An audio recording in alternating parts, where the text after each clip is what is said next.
D-Lo 404 Boxing. Alright, y'all, so there's sparring footage going around of Errol Spence Jr. not looking spectacular in sparring.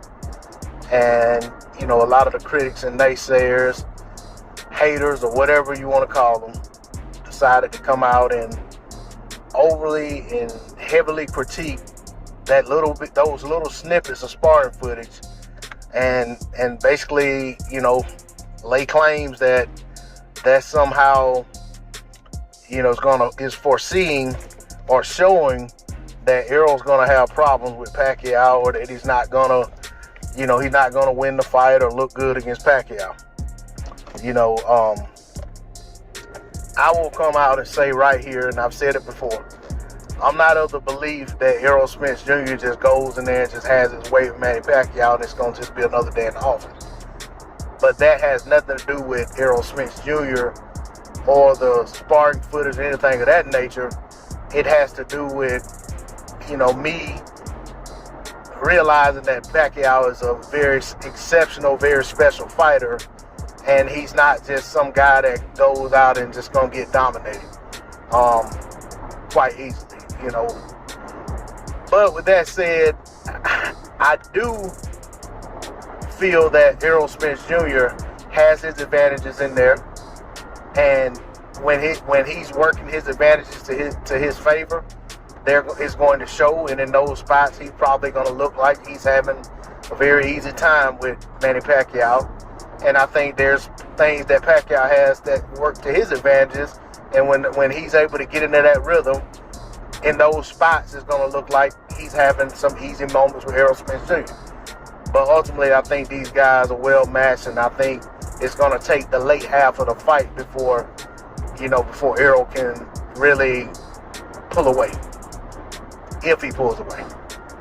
But as far as the sparring footage goes, man, fighters spar hundreds of rounds, maybe thousands of rounds in a training camp in preparation for another fighter.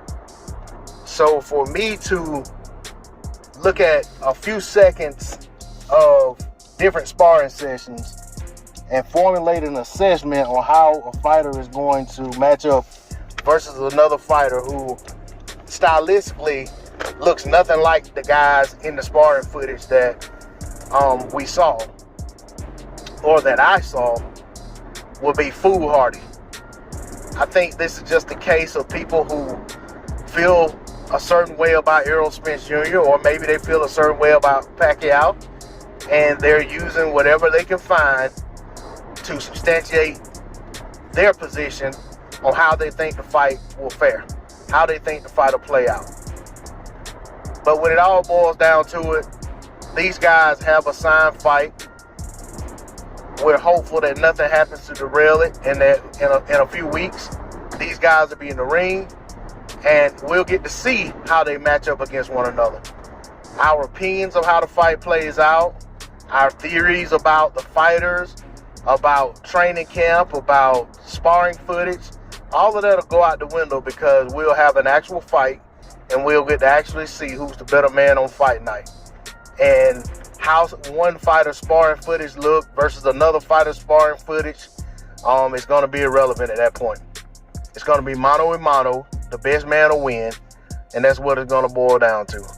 But I'm not one of those people that's going to take a snippet of somebody's sparring footage and just run with it and say that this is how a fight's going to play out. And quite frankly, in order to see enough sparring footage to actually formulate an assessment, I would have to watch sparring footage almost from now until the time the fight happens. And I'm not going to do that. Nor do I care enough, to be honest.